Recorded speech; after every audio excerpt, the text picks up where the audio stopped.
here for day 2 of Africa Communications Week, leading from the front, communicating in unprecedented times. Wow, we are just like really living that right now. So I want to welcome everyone to our panel, which is Rethinking Country Branding. And I think this is such an important discussion, just to really control Africa's narrative. It's going to happen really at the country level. And, I think people kind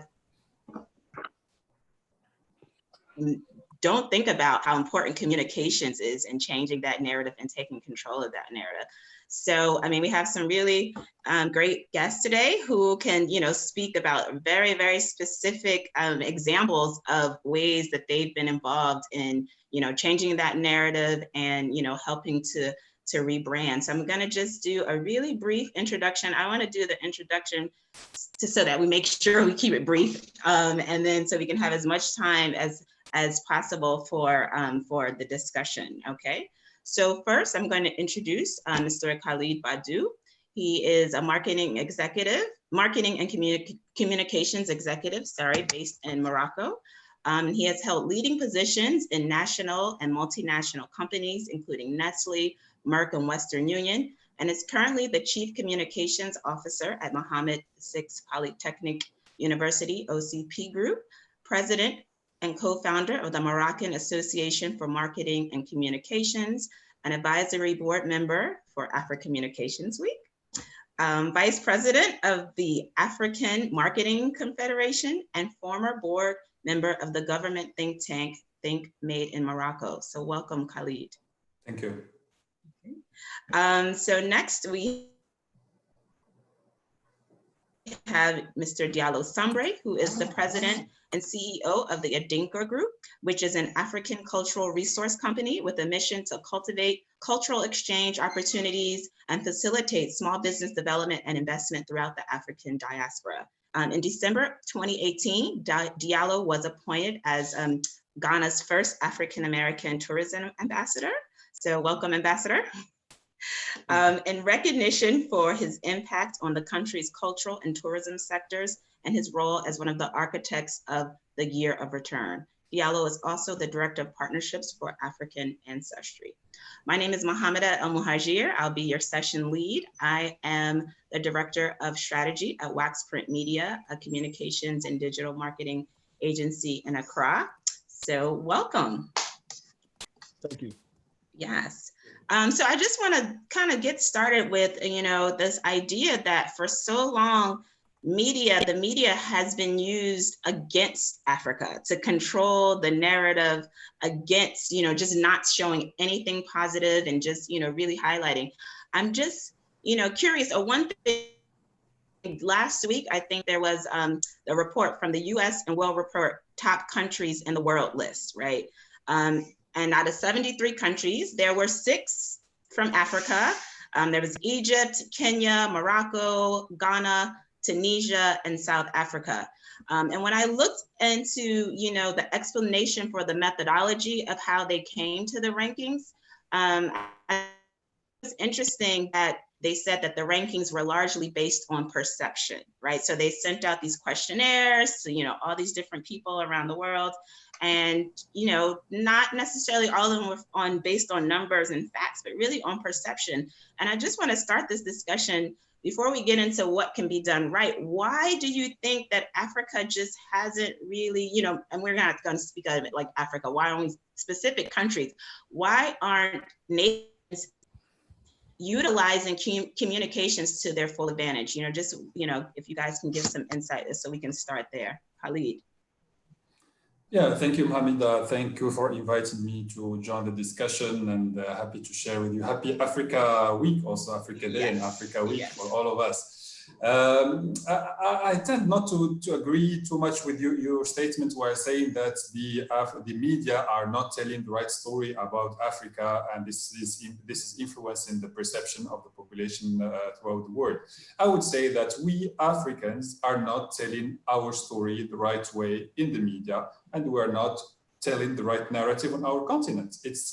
We should not continue to accuse the others for not telling our story right, because if we are not telling our story right, then for sure the perception will be negative.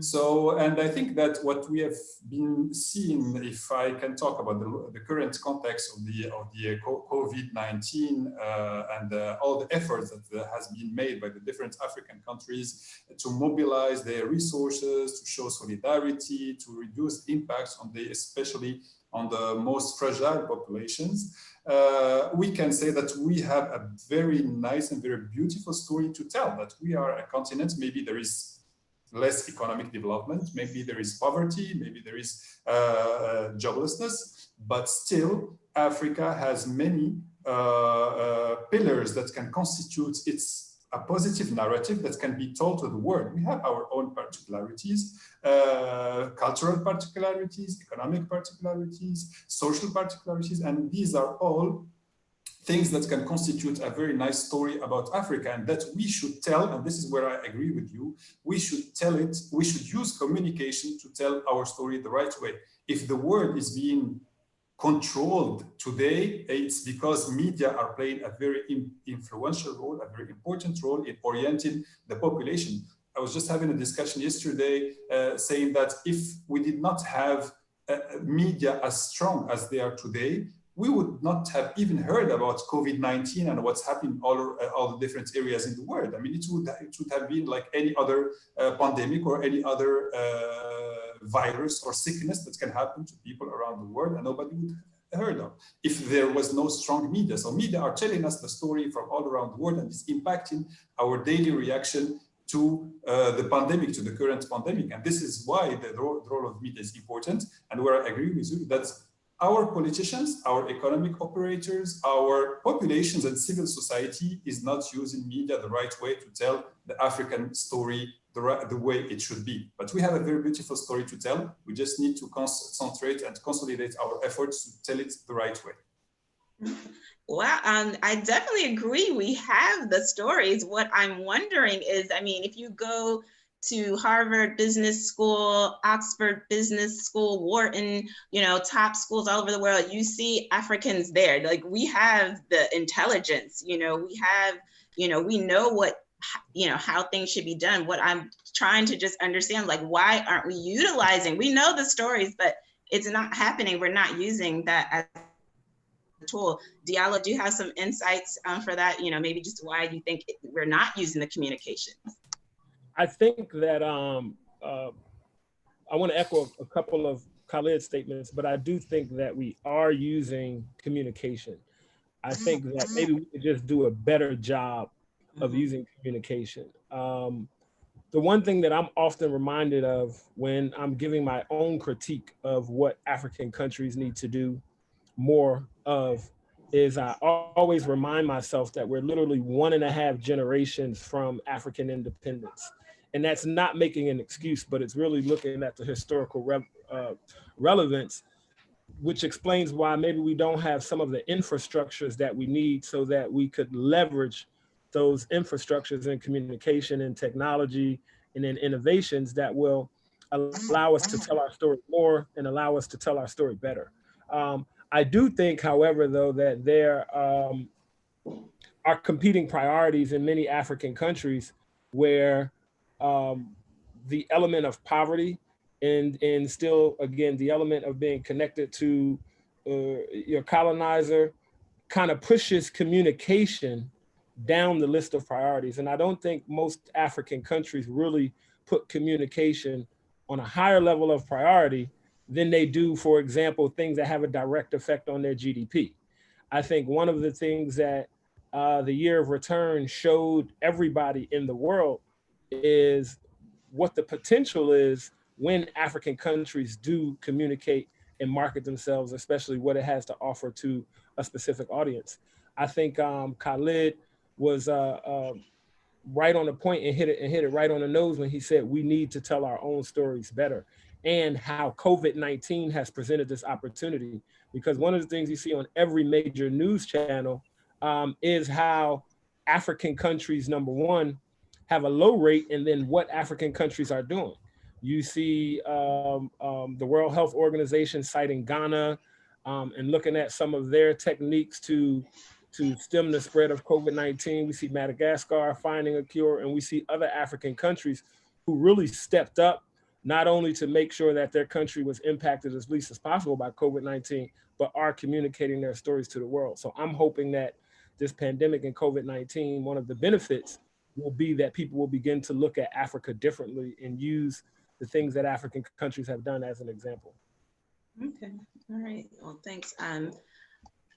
I think, you know, sometimes I think, like you said, you know, it's not prioritized, but I think now, you know, people are starting to understand how important it is. And I think one thing is people just, you know, not having a clear understanding of what communications is and how it works, and that it's not something that happens to you, but it's something that you actually can control, right? I feel like that's kind of the missing part. People think you just read a newspaper or watch TV and the story just magically appeared there.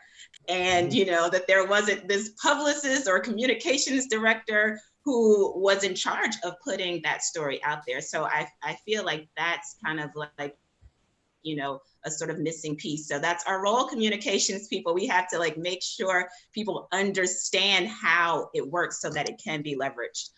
So just thinking about, you know, rebranding. I know, Khalid, you come from, you know, a corporate background. So just thinking a bit more about, you know, when a company rebrands, you know, how that can be applied to a country, right? I feel like it's the exact same thing. It's almost no different, right? But just thinking about, you know, some of the key factors, there's strategy, there's target markets, there's data, there's team, there's all these different things. So I want us to just kind of look at it from that perspective and maybe just come from some of your experiences in the past. Specifically, you know, what were some of the strategies that you were involved in for, you know, some of the rebranding activities in Morocco? Yeah, I mean, you're completely right. And building the strategy of a brand for a commercial brand has many similarities, not 100%, but has many similarities like creating a brand for a country. The only difference is that creating a brand, if you don't create well a brand within a company, like a commercial brand, you will not gain money. It's as simple as that. If we make the same parallel when creating a brand for a nation, you may gain some money, but you may not gain, or not be as competitive as you should if you, with the same components of your branding, of your brand image, of your country brand. I mean, you will not have the same components that you can use to be more competitive into the international market. And there is an interesting study actually that's made annually by a British consultancy firm where they valorize the brands, like the country brands, like any brand, like any other brand, commercial brand. For example, I can give you an example that the USA brand, like the United States of America brand, worth something like $20,000 billion. Okay, a brand like Morocco, I mean, it's of course it's the top. It's between, I mean, it's usually at the top country brand within this rating. A country like South Africa, for example, the value of the brand South Africa is something like $200 billion. Okay, you can, if you compare that, or if you put it on the perspective of a brand like Apple or like Coca-Cola, it's not that much different. Apple is worth something like $120 billion. Coca-Cola, I think, is something like $160, $170 billion. It's more or less close to the value of a country brand. So these kind of indicators, I mean, can give us just how important the valorization or the work that needs to be done on a country brand is important to make it competitive and to make the country win in terms of attractivity. However, and this is where the debate sometimes, especially with the political operators, is sometimes quite kind of tricky. We can't say that a country brand is a commercial brand, where it is 100% commercial brand, because it's, you know, there is heritage, there is a kind of macroeconomic components, there is a DNA, there is population, of course. There are different specificities that are not related to a commercial brand 100%. Still, What we need to make, and this example of South Korea is very much pertinent. When they had a president who was a former CEO of Samsung, it's where the strategy of nation branding of South Korea has started. That was, I think, sometimes in 2010 or 2012. They started when they had somebody who has, in his own perception or his own way of doing things, the fact of building a brand is as important as building a brand for a country. So he's coming from a firm, a corporate. He had the reflex or kind of attitude of a marketing strategist. So he applied the same for the country, and it works very well. And we know that South Korea today is a very strong brand, very much competitive. So yeah, to go back to your question, yes, we can apply the same strategy in building a brand for a country like for any commercial brand, but we need to consider an additional number of components that are particular to a country, to its history, to its heritage, what we call the immaterial capital. I mean, in Morocco, we call it the capital immatériel. We have the capital, the material capital is our GDP, it's what we produce, it's our economy, etc. But we have our immaterial capital or fundamentals that make of a country different from the other, and that needs to be valorized the same way as any material capital that a country has.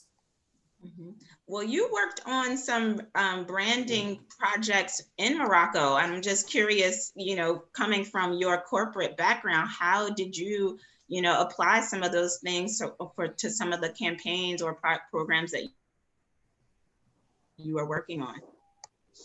Well, actually, you mentioned earlier that I'm a founding member of the Moroccan Association for Marketing and Communication. So I don't have a kind of official public service position, but I work as a civil society, and through my background in marketing and communication, I try to influence or to stimulate the discussion and the debate to produce with the public authorities, with the government authorities, to produce a kind of platform or fundamentals for a nation branding strategy for Morocco. And we've been working on that in the Moroccan Association for Marketing and Communication since 2015. So one of our main projects that when we kicked off the association was to work hand in hand with the public authorities to create a platform. And one of the first things, maybe we can back later to that subject later on in the discussion, one of the main things we started with is to do a market research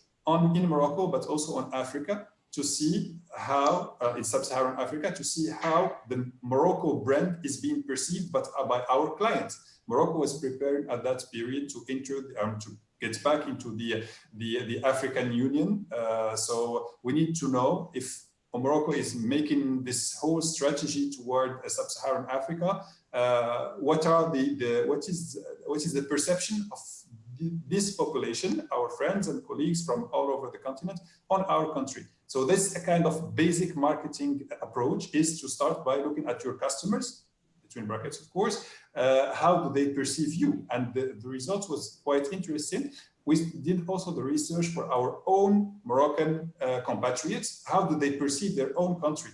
And based on that, we made some recommendations, and we had a white paper that was published, and we organized different conferences. And we encouraged many of the public authorities to involve a thinking or a kind of marketing approach or nation branding approach into their sectorial strategies. What's problematic mostly when you face this kind of discussions with different public authorities is how to create synergies between the different sectors, how to make a transversal branding strategy between all the different components of the economy. You have tourism, they have their own strategy, so they work on promoting Morocco as a tourist destination. You have the Ministry of Industry working on promoting Morocco as attractive for industry.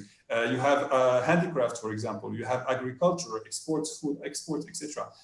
So everybody does a good job in his or her own sector, but what is missing is to have this, red line or this, whatever, it could be an organization, an office, a ministry, whatever, that can make or put coherence in all this music that's being played by the different components. And this is where we actually where we stand since about 2 years now, that there is a need for a political decision to make sure that all the sectoral strategies are being synchronized in a way to build or to converge towards one strong Moroccan brand, which we call, we call it La Marque Maroc in French, which is, as valuable as any other brand of any other country around the world. Okay, thank you. You touched on this target market, branding Morocco to other Africans, branding Morocco to to Moroccans. Diallo, I want to go into just another factor. I think when rebranding is really thinking about the target market, who are you speaking to? I think something that, and you can speak a little bit about this too, that was very successful with the year of return is that it had almost like a laser focused target. And when you work in marketing, whenever I talk to companies and they say, you're like, who's your target? And they say, everyone, your business is pretty much gonna fail if you think that is who your target is, right? So I just wanna speak, so countries, should really think about who the target is, and then how you can speak to those people. So Diallo, talk to me a little bit about, the target market for year of return in Ghana, how your understanding of that target market really helped, and was integral into the strategy and the campaign. Well, one of the things about the year of return specifically is timing.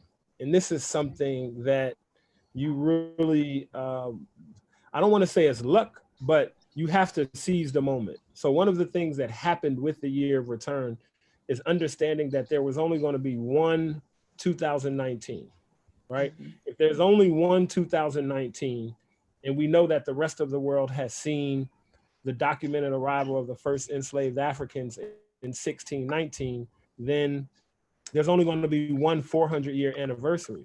So one of the ways that we were able to get this done is having the tourism industry understand that you don't have this opportunity for another 100 years. So if you cannot do it this year, you can't, and then having a basic understanding of marketing and branding, that round numbers sell more.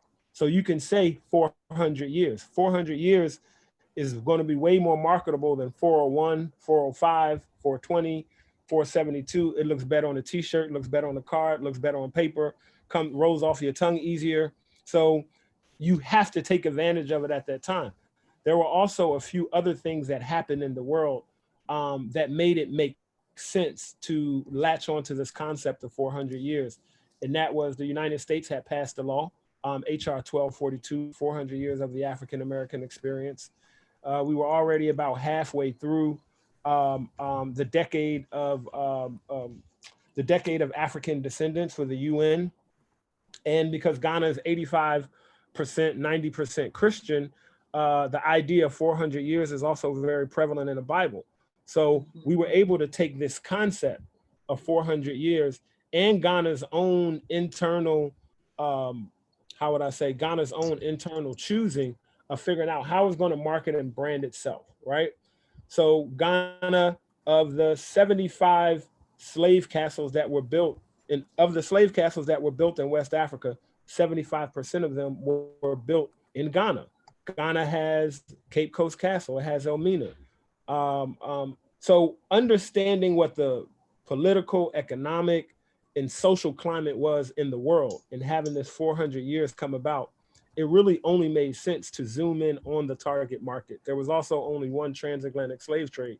So Ghana had a benefit that most other countries won't have, where it didn't have to search for its target market. It didn't have to look for the target market or create the target market. The target market was really there waiting for Ghana to invite them home. Mm-hmm. Now, one of the ways that we were able to see that was in March of 2008, we took the Ghana Tourism Authority on a small grounds tour of the US to 3 cities. And we really 2008, when? 2018. Okay. In March of 2018, we were able to take Ghana Tourism Authority to 3 cities, to Washington, DC, to New York, and to Chicago. And one of the things that I knew is that if you come and actually talk to people on the ground and get a sense from different organizations and different individuals who are looking to come to Ghana specifically, or looking to come to Africa, and you have this booming heritage tourism business, then once you put it out there, the people will come. So sometimes you really have to kind of believe. You'll hear so many stories about people saying, well, this was, you know, God put his hand in this and helped us do this, or this was something, a miracle, something that happened. But this is also an example, again, of having a target market and how you can work with the political body in the country, because the president himself declared the year of return and invited everybody home. And once that happened, the horse was out the gate. One of the things that I think that we could have done a little better is been a little more prepared, because we spent a good part of 2018 and early 2019 catching up to the idea of people coming and pushing towards Ghana and changing what the tourism landscape looks like, and changing and not changing, but describing and defining what the country's brand is so that people can understand that. So for me specifically, I think it helped that I was traveling back and forth. I was connected with a lot of people in the US, specifically when it comes to heritage tourism, and specifically when it comes to African Americans who wanted to connect to their roots. Some of that experience comes from being a director of partnerships for African Ancestry, which is the only Black-owned DNA company that can tell African Americans exactly where they're from, modern day country and ancestry, based on the size of their database.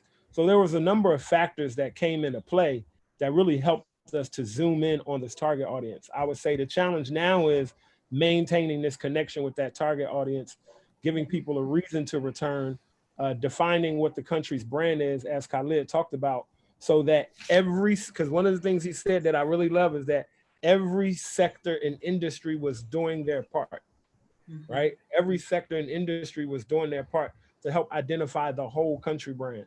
And I think that's where Ghana is now. So it's tourism industry, it's business and development industry, it's technology industry. So everybody has to come together to do that. But I think that if people really research and look at the year of return, it's a great case study on leveraging a target market. Okay, all right, thanks. And maybe just speak briefly, like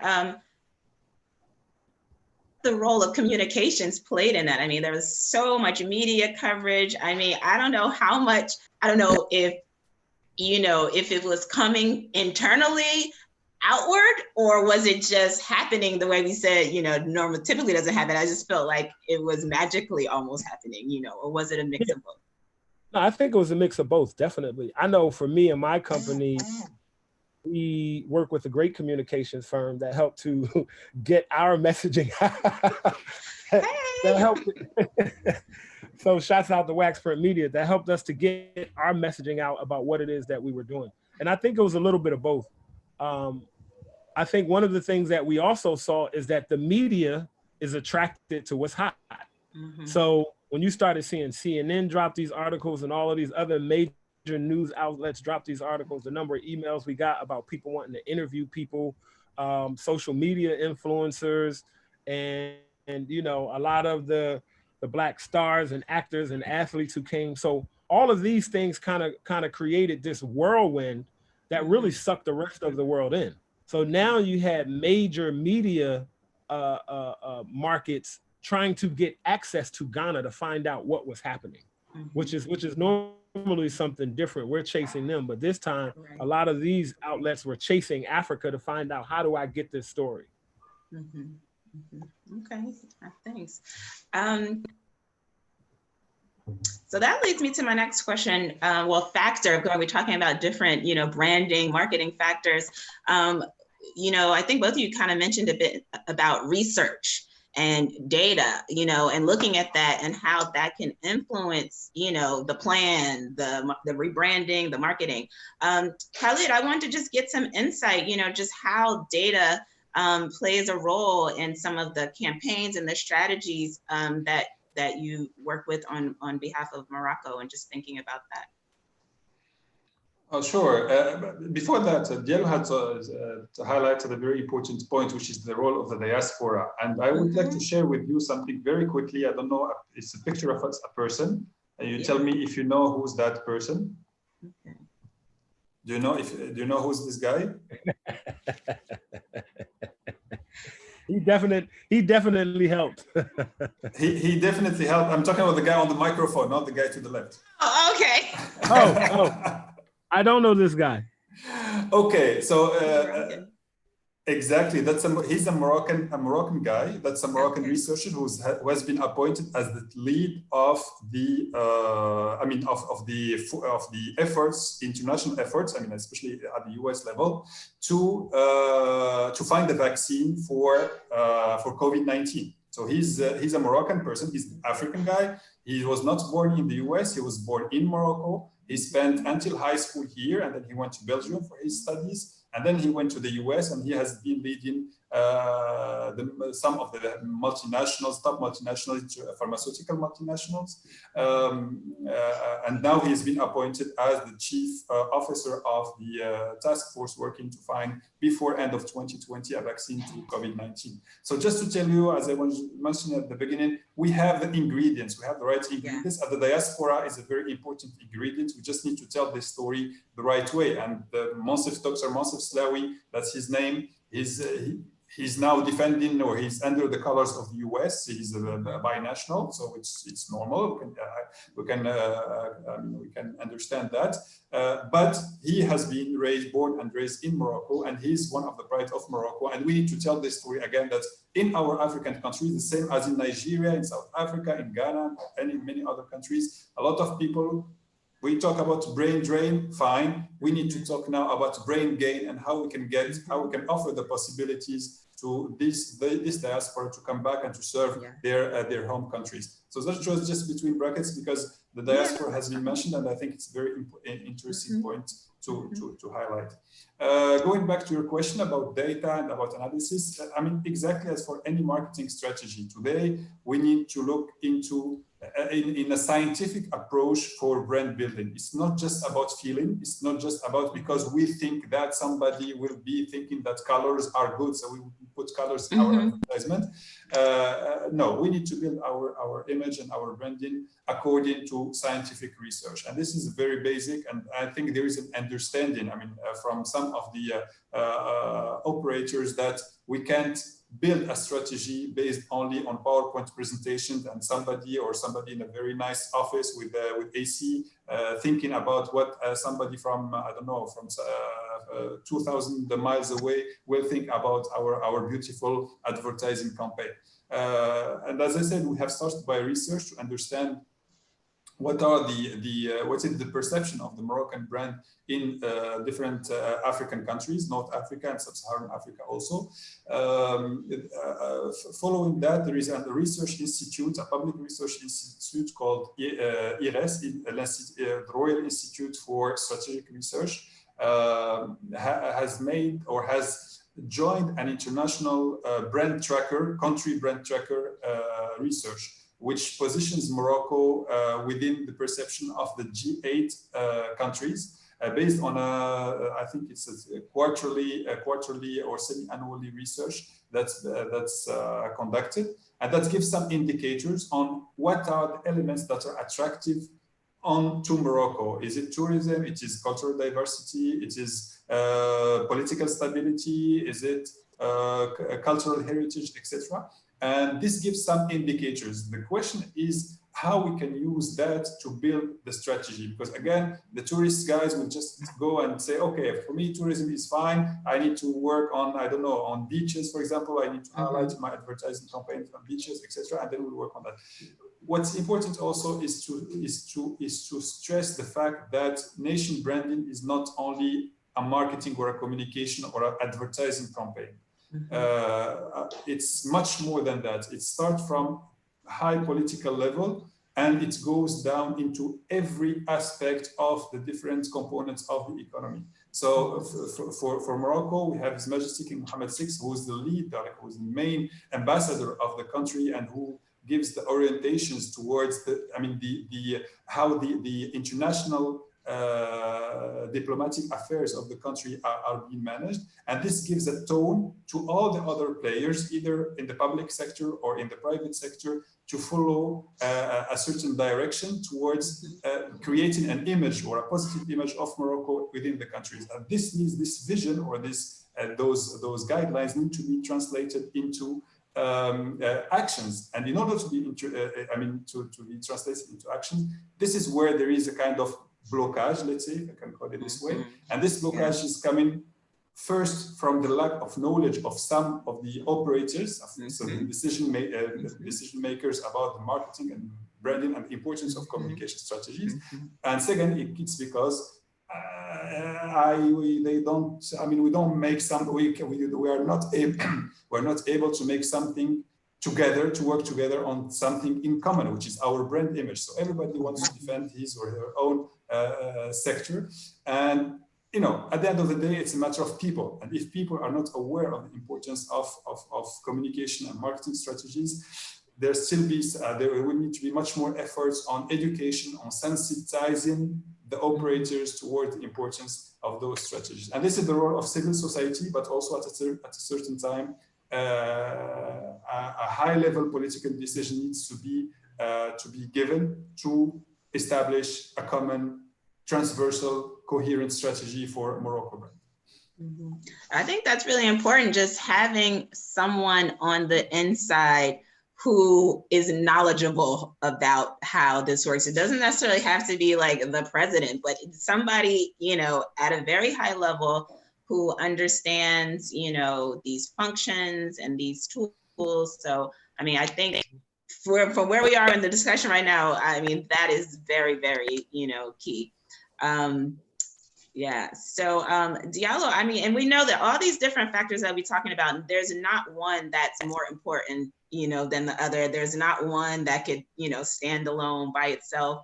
And just going a look back to, just Ghana and the year of return and just the role that influencers and celebrities played, of course, they alone cannot, drive a campaign, but it definitely influenced it in a way, that we haven't seen before on the continent. So just talk a little bit about, how celebrity and influencers played a role in the campaign.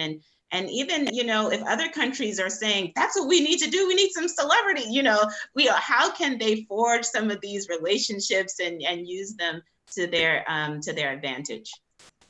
Well, I wanted to just make a comment about data as well. And I think people understanding the value of valid and reliable data. One of the things that happens when the information has to come from the top, in the political atmosphere, parliament changes every 2-4 years, the president changes. So one of the things that African countries have to do, regardless of the political party, is really try to find some common ground so that the efforts of one administration can continue throughout the next in terms of branding the country. And then being able to share that valid and reliable data, because one of the difficult things for people like us who either want to sell the country or help the country is having access to that valid and reliable data on time at a certain time every year to be able to analyze it or use it. Now, with regards to influencers, it was just really incredible to see the number of impressions. It was really incredible to see how the rest of the Black world paid attention to these influencers, and in informal circles and informal circles, a lot of times written in publications, it was almost as if you're not in Ghana, then you're not Black. That's how they made people feel, based on the number of influencers and celebrities that were there. So the influencers and celebrities naturally helped to bring more publications, helped to bring more news agencies, helped to bring more news outlets, more news stories to kind of get people really excited. And it just so happens that Boris Kojo, who's half Ghanaian, and the first time they did the Full Circle Festival in December of 2018, helped us to lead right into the year of return. So it all kind of happened together. And I think that's what got the drive of high-level influencers and mid-level influencers in their own circles, in their own particular localities, posting about Ghana, writing stories about Ghana. So now individuals who have been traveling to Ghana previously, but not really talking about it, also came out and began to discuss, oh yeah, I've been to Ghana 5 times, or this, that, and the third. So I think that the influencers played a major role in helping to not only tell the story about Ghana, but helping to promote and advertise Ghana as a safe destination for African American travelers. Because as we know, Africa still has this label of unsafe. So when people are traveling to Africa, there are so many people that don't understand that Africa is a full continent with 54 countries. And in each country, you have all of these different ethnicities, languages, this, that, and the third. So some people just say, yeah, I'm going to Africa.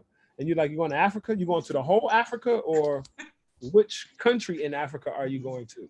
So one of the things that I think the influencers did is it helped to remove this idea that Africa is unsafe. And I think that was a really big part of it, because most of the time you think, oh, do you have to have arms? People think, do you have to have armed security guards? Or when you tell people you're going to Ghana or some of these other countries, one of the first questions they ask is it safe over there?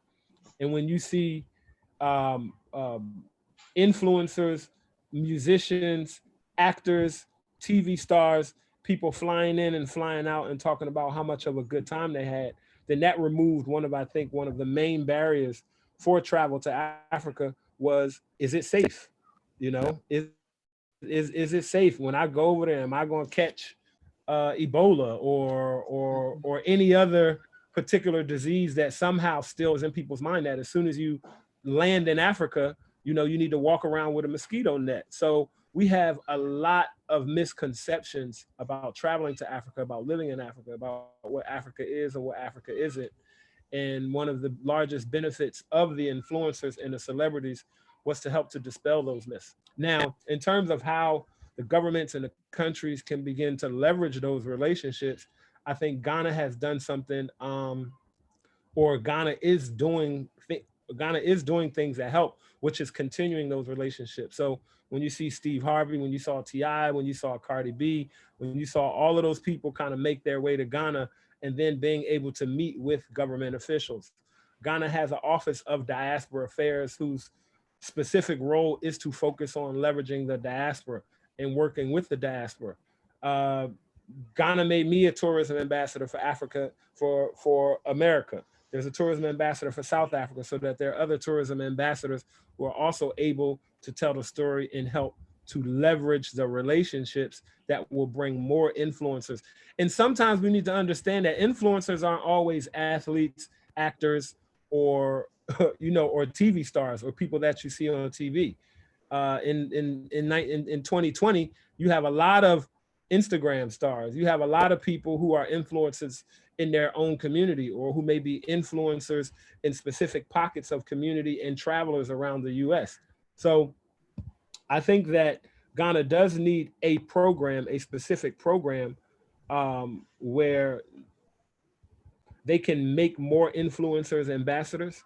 And a part of helping those influencers be more successful in terms of promoting the country is providing valid data.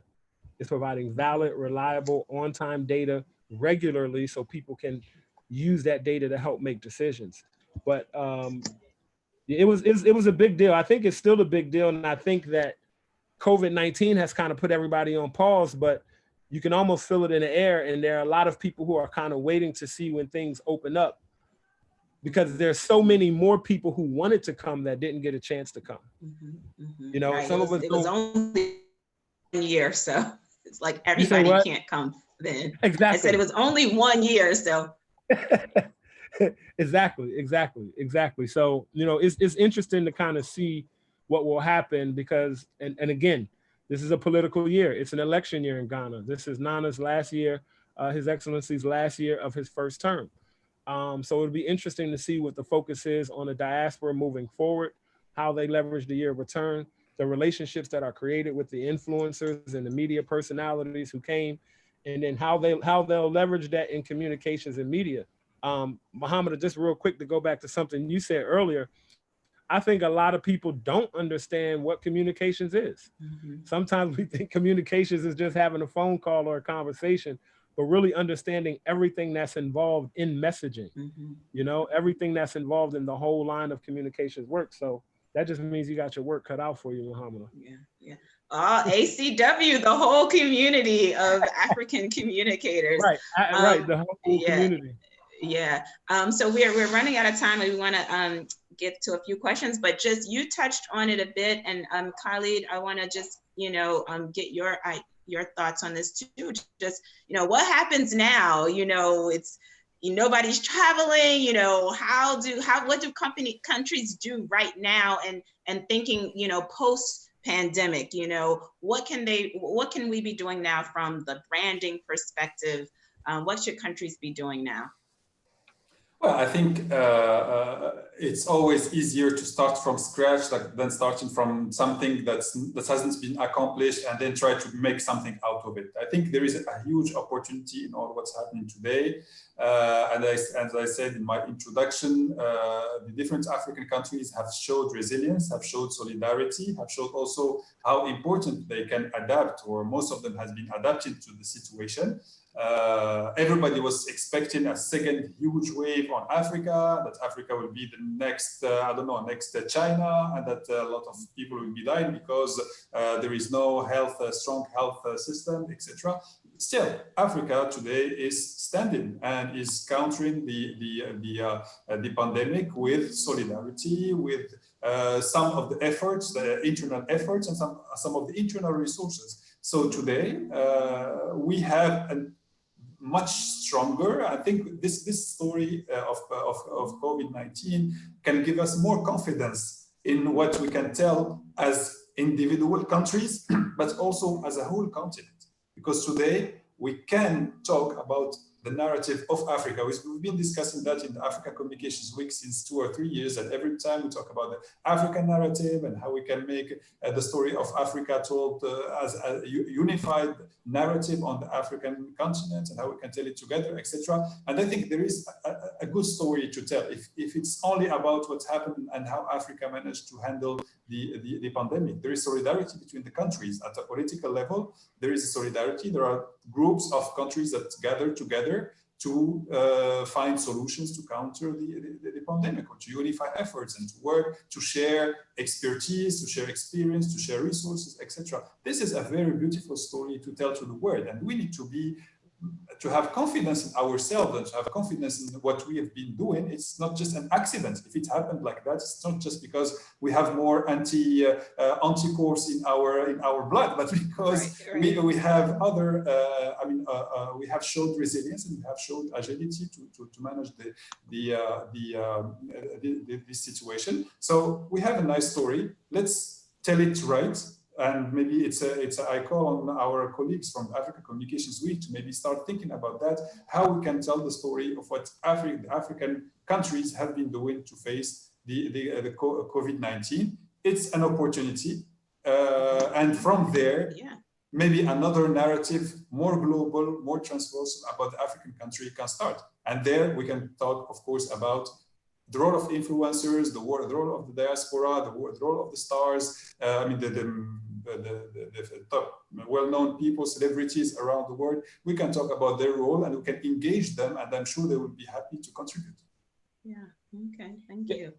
Diallo, do you want to add? Because I hadn't really asked a question, so you might have something else to add, just thinking about post-pandemic or during pandemic. We can't really think about post because we're still here.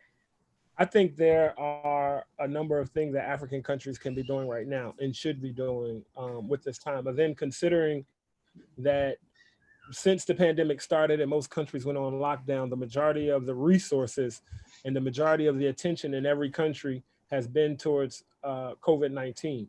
So you have many ministers of their various agencies who might have been pulled to be on their country's COVID-19 pandemic panel in terms of figuring out how to reduce the cases in their country. But we also need to really understand that when you look at Africa, you look at tourism and you look at branding, that we really can't ever talk about the whole continent the same, because South Africa is a totally different animal than Ghana. It's a totally different place than Morocco or Egypt or Kenya.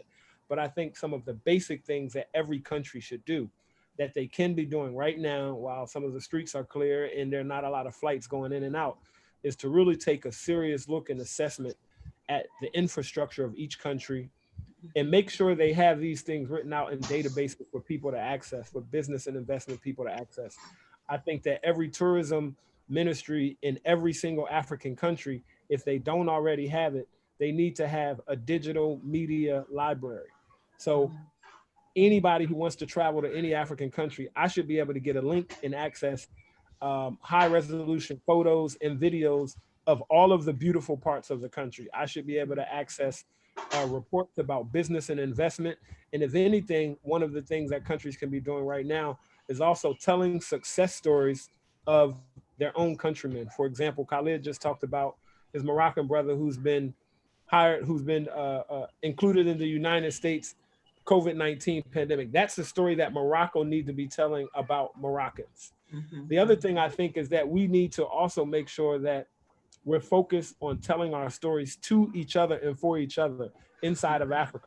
A lot of times our focus is telling the story as a response to other people telling our story, as opposed to being on the offense, creating our stories for our own countrymen, because you have some of the brightest and the best talent still trying to flee Africa, still trying to flee their own village or their African countries. And sometimes I think the story really needs to be told inside of the country to help increase domestic tourism in some countries. And sometimes the stories need to be told to neighboring countries so that these neighboring countries can be more interdependent of each other.